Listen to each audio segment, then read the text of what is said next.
সুখ, দুঃখ, হাসি, আনন্দ, বেদনা এই শব্দগুলো একে অপরের সহোদর। যাকে বলা যায় যে ভ্রাতৃত্ব, ভাই বা বোনের মধ্যে যে সম্পর্ক সেটা।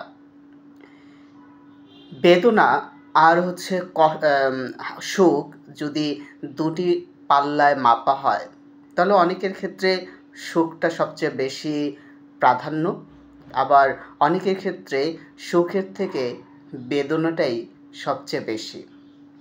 হয়তোবা হেলাল হাফিজের বেদনাটাই বেশি ছিল, যার জন্য তিনি কষ্ট নিয়ে বলেছে, বেদনাকে বলেছি কেঁদো না আর।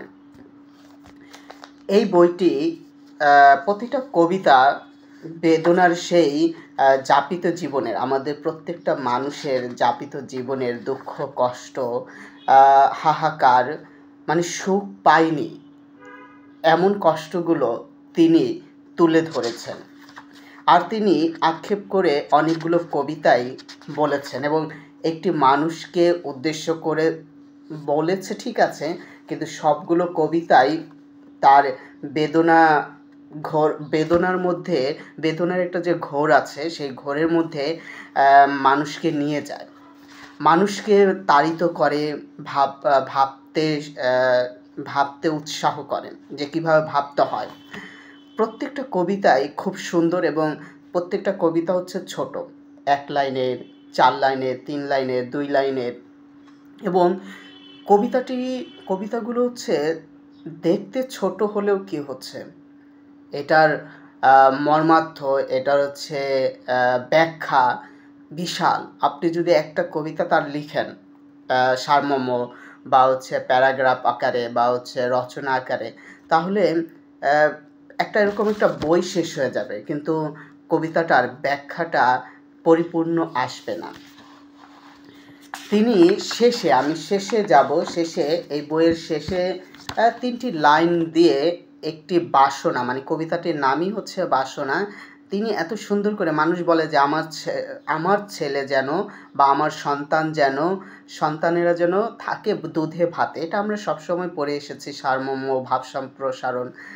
তিনি এখানে কাকে বলেছেন? তিনি তার কবিতাকে সন্তান হিসাবে বলেছেন যে আগামী তোমার হাতে আমার কবিতা যেন থাকে দুধে ভাতে। কি সুন্দর, দেখেছেন?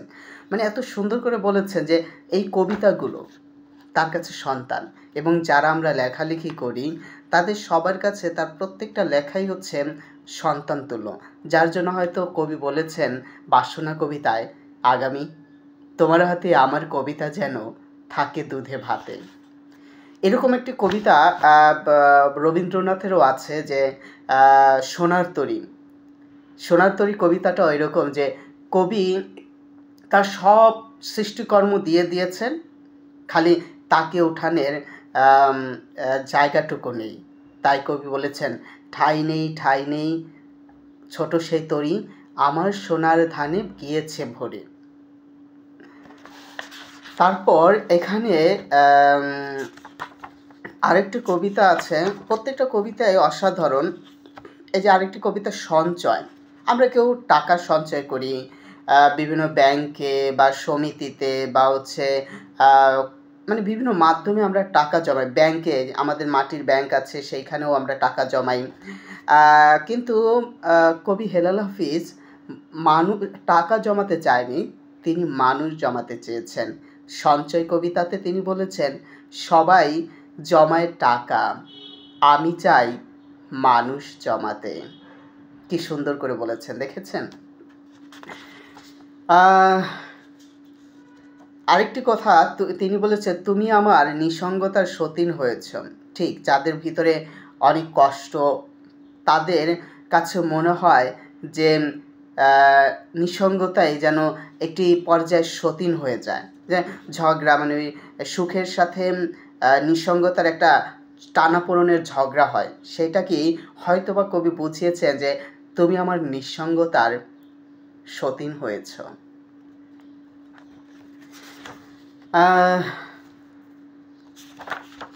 আমি আরেকটি কবিতা দিয়ে আমার কথাটা শেষ করব।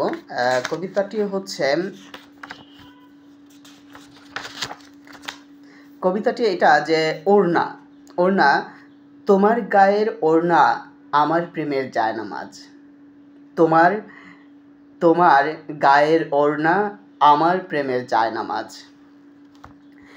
এই বলে আজকে এই কবিতাটি কাব্যগ্রন্থটি শেষ করলাম। এটা প্রথম বেরিয়েছিল হচ্ছে 2019 সালে অক্টোবর মাসে প্রথম, এবং দ্বিতীয় মুদ্রণ হয় এই বইটি ফেব্রুয়ারি 2020 সালে।